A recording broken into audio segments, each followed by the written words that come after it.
নমস্কার প্রিয় ছাত্রছাত্রীরা, আমি ইভান মুখার্জি। আজকে তোমাদের দেখাবো যে একটা পাওয়ার পয়েন্ট প্রেজেন্টেশনে কিভাবে স্লাইড ডিলিট করতে হয়। তো চলো আমরা একটা স্লাইড প্রেজেন্টেশন, একটা পাওয়ার পয়েন্ট প্রেজেন্টেশন খুলি। তো আমরা এই পাওয়ার পয়েন্ট প্রেজেন্টেশনটা খুললাম, একে আমরা ম্যাক্সিমাইজ করে নিলাম। তো স্লাইড ডিলিট করবার জন্য সবসময় মনে রাখবে যে দেখো, আমি এই স্লাইড ট্যাবে গিয়ে যে স্লাইডটা আমি ডিলিট করতে চাই, ঠিক সেই স্লাইডটাকে আমি সিলেক্ট করব। সিলেক্ট করলেই দেখো এখানে হোম ট্যাবের মধ্যেই দেখো স্লাইডস গ্রুপ আছে, তার মধ্যে দেখো ডিলিট অপশান আছে। তাহলে এই ডিলিটে ক্লিক করব। দেখো 2 নম্বর স্লাইডটা আমার ডিলিট হয়ে গেল। আবার দেখো আমি দেখাচ্ছি 1 নম্বর স্লাইডটা ধরো আমি ডিলিট করতে চাই, তাহলে 1 নম্বর স্লাইডটাকে সিলেক্ট করব, তারপর সেটাকে স্লাইডস গ্রুপে গিয়ে ডিলিট অপশানে ক্লিক করব। দেখো স্লাইড ডিলিট হয়ে গেল।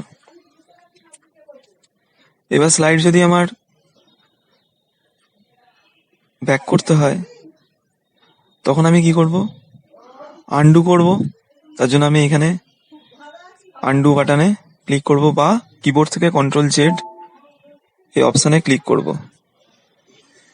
তো Ctrl+Z অপশানে ক্লিক করলে দেখো আমার যে স্লাইডটা আমি লাস্ট ডিলিট করেছিলাম সেই স্লাইডটা ব্যাক পেয়ে গেলাম। আবার দেখো আমি আবার আনডু করব, আমি আবার 2 নম্বর স্লাইডটা আমার ব্যাক করে আমি পেয়ে গেলাম।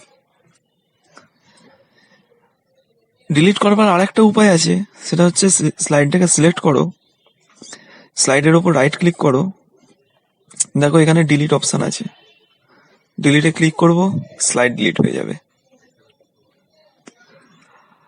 রাইট ক্লিক, একটা স্লাইডকে সিলেক্ট করে তার উপর রাইট ক্লিক করো, ডিলিটে ক্লিক করো, স্লাইড ডিলিট হয়ে যাবে। আবার আনডু করিয়ে তুমি সেটাকে ব্যাক করে আনতে পারো। দেখো আনডু করছি, 2টো স্লাইড আমার ব্যাক করে পেয়ে গেলাম আমি। আর একটা উপায় আছে ডিলিট করবার, সেটা হচ্ছে স্লাইড সিলেক্ট করে কিবোর্ড থেকে তোমার ডিলিট বাটনে যদি তুমি ক্লিক করো, স্লাইড ডিলিট হয়ে যাবে। স্লাইড ডিলিট করে তুমি কিবোর্ড থেকে ডিলিট বাটনে ক্লিক করবে। আবার ব্যাক করবার জন্য আনডু, আনডু। ওকে, এইভাবে আমরা স্লাইড ডিলিট করতে পারি। আশা করছি তোমরা বুঝতে পেরেছো। Thank you.